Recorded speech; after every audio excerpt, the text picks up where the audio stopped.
So tonight, a quick unboxing, JJbuckley. I don't think it's a big variety of 12 different wines, or typically I'll buy a pair of something. I think there's a fair amount of one particular wine, a Bordeaux. We'll see when we open it up. And in the meantime, I'm going to have a little bit of white tonight, have with dinner.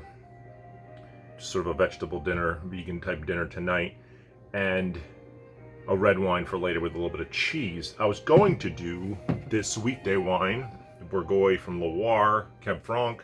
Had this wine before and I always liked it, Domaine Le Pen, and it's the Cab Franc grape. But depending on what's in my box and how many of those Bordeaux I might open up a Bordeaux instead. The white, I've chosen Pouzy Vale, Museum Reserve, the Contours Riesling from Eden Valley, single vineyard estate, 2011, so it's got some age. Although that just reminds me, I think I have a wine upstairs that I should be finishing first. So I ran upstairs and I certainly did. This is the Poseidon Vineyard 2012 state-grown Chard out of Carneros. So this has a little bit of age on it as well. What's interesting about this is I've had this, I think now, 3 times. And all 3 times, it's tasted so different. This might be the best version of it, and it's more of a copper golden color. It absolutely has more of those aged white aromas, more so than the last one. The last one I had,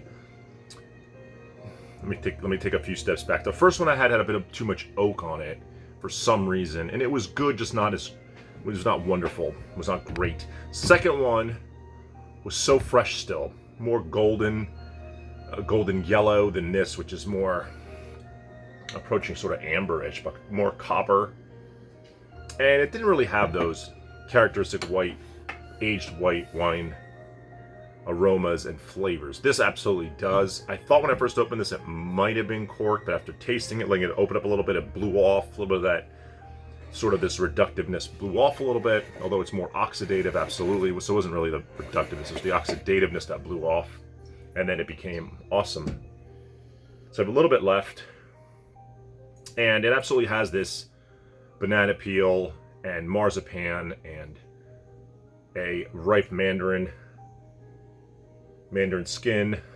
So all those things that I associate a white, aged white, is there.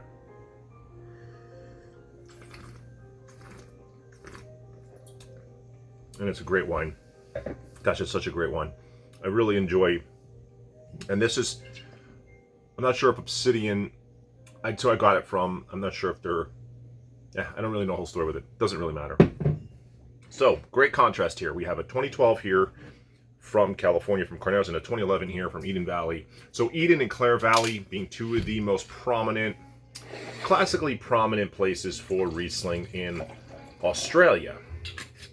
But from a YouTube channel I've been following for the last, let's say, year or so, there's a lot of amazing exploration happening in Australia, and 99-point-something% of that doesn't even make it here. But there's Riesling all over that country now, being made all over, like Chardonnay in the Yarra Valley. Now I know Margaret River, I have a few Margaret River wines coming. I'm not sure if there's any in here. That'd be really cool if there was. That's on the west side of Australia, that more resembles Bordeaux as far as climate goes.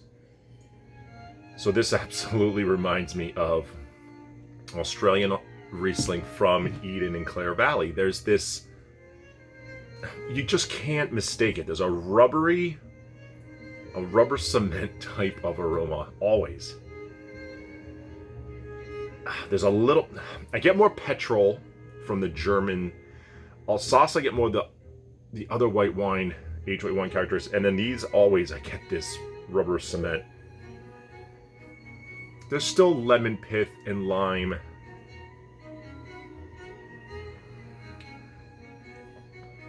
Color, now this one's a little too cold. It's a little brighter than the other one, but still it has a bit of a, Riesling's typically a lighter style.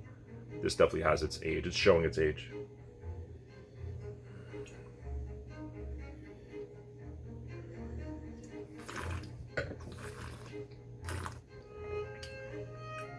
Oh yeah, there's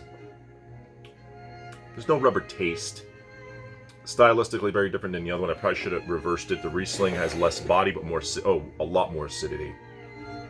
A lot more. This is high acidity. This is like medium to medium plus. This is absolutely high acidity. And lemon pith, lime, like those citrus flavors are there. Unripe peach, flesh for sure. That's what I'm getting mostly out of this. Food wine here for sure. This will go better with dinner.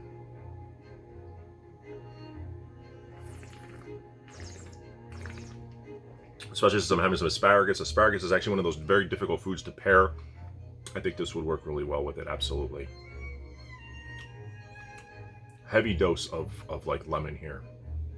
Absolutely. Absolutely. This could go longer. This even still has a freshness to it that's not super aged. I've already gone 6 minutes. I haven't even done the unboxing, so let's get to it. Kind of forgot what I was doing here.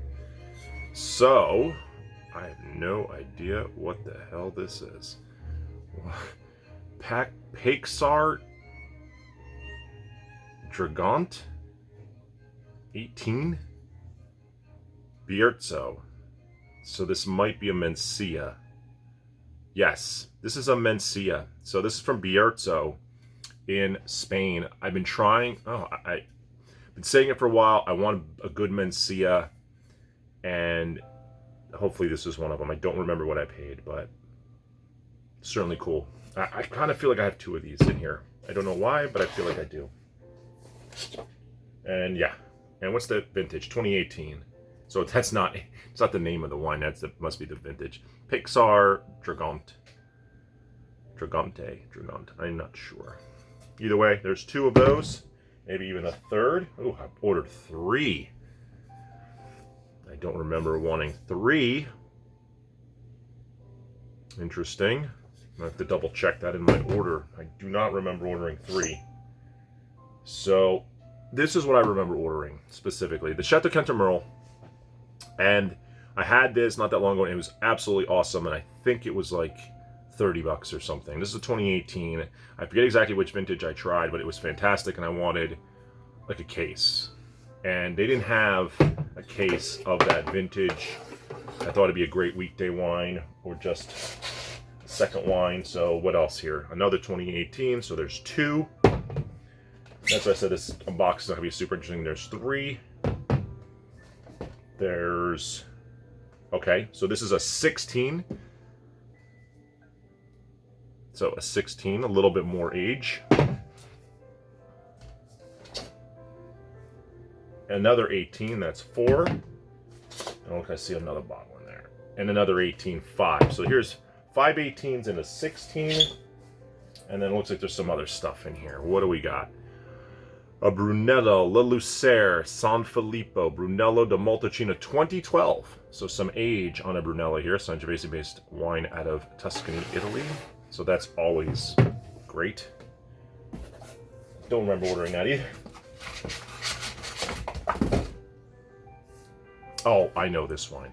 So this Barbaresco is amazing. This is the, I don't know how that's all written funny, but Montefico, Barbaresco, this is 2018. I forget which vintage I had of this, maybe it was 16. It was phenomenal. They came out with another one. I said, I'll absolutely try another one. It was great. I don't doubt if I got 2 of these. And I did. 2 2018s of this. So not the most variety in this unboxing, but some great wines in here for sure. Nothing overly expensive in here. Maybe the Brunello, but I doubt it. So that's where this one goes. One final taste. I don't know which red I'm going to open now. Now I'm debating. I'll probably open that Mencia. I should open it and taste it right now. I don't have another wine glass though. So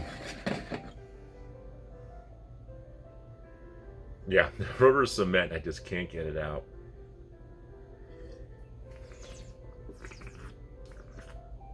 I wonder if I could guess a German Alsatian, which is France, and Eden or Clare Valley Riesling like next to each other.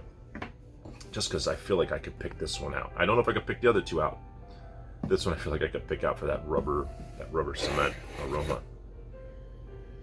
God, this smells so different when you smell these two. Now this is definitely heavy on that citrus, that sour citrus, and then it's got a bruised apple thing here too, without a doubt. That's something I didn't say. This bruised apple for days here. Yes, absolutely. Gosh, that might be when it's more prominent aromas.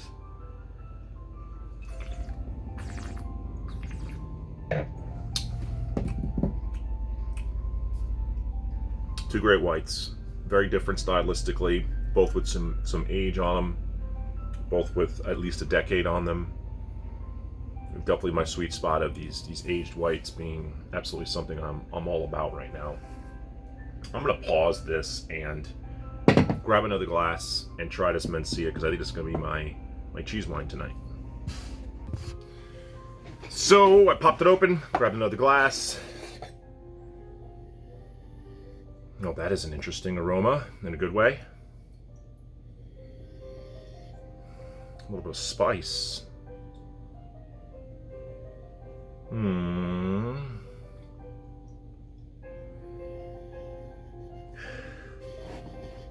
just very surprised to order 3 of something that I haven't had the most amazing success with.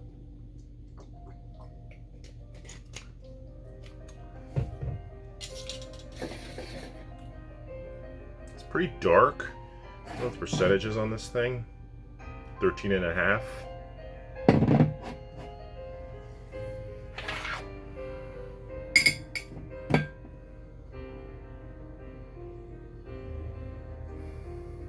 So there's glass stoppers instead of cork stoppers on some wines. I save them and they're great to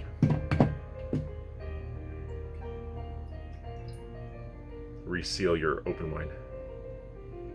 You could easily drink a red wine over 2-3 nights. 3 I think is max. White could probably even go further, but in the fridge. And again, I would recommend something with a good seal. It's got a dusty cherry thing, which I get a lot out of Beaujolais and Cab Franc, but it doesn't taste the smell of Cab Franc. Cab Franc's got more a dustier aroma. This has I know what this reminds me of. Carlisle Zinfandel. This has a very Zinfandel brambly type fruit, like raspberry and strawberry. Yes, that's what the aroma reminds me of Zinfandel.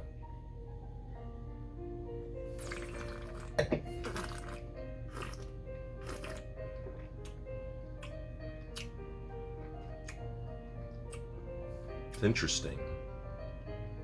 Not what I expected. Zinfandel has this very jammy, sometimes jammy taste or fruit forward taste. This is got sour fruits. So sour raspberry, sour strawberry. 18, so we got a few years on it. Gosh, it smells so different than it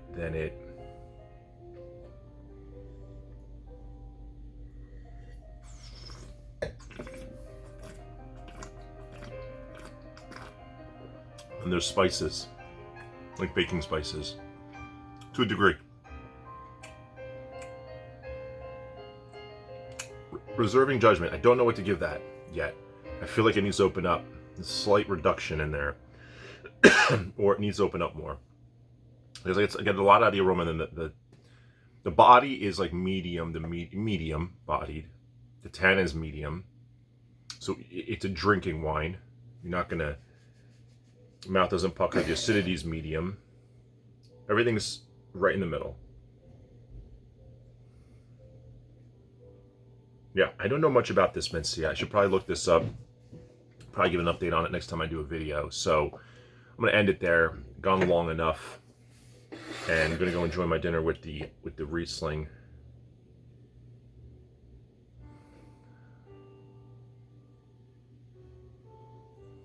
A little of the rubber's blowing off here.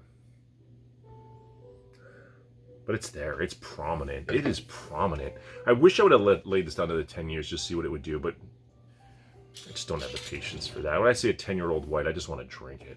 I just want to drink it. And then if I have a 20-year-old white, I really want to drink it. And I have 2 in my fridge right now from the Finger Lakes that can't wait to dive into and pray that they're, knock on wood, they're not corked or over-oxidized. But The one I had was phenomenal. Then I opened up in 08 and it was phenomenal, but much, much, much fresher. That could have gone longer.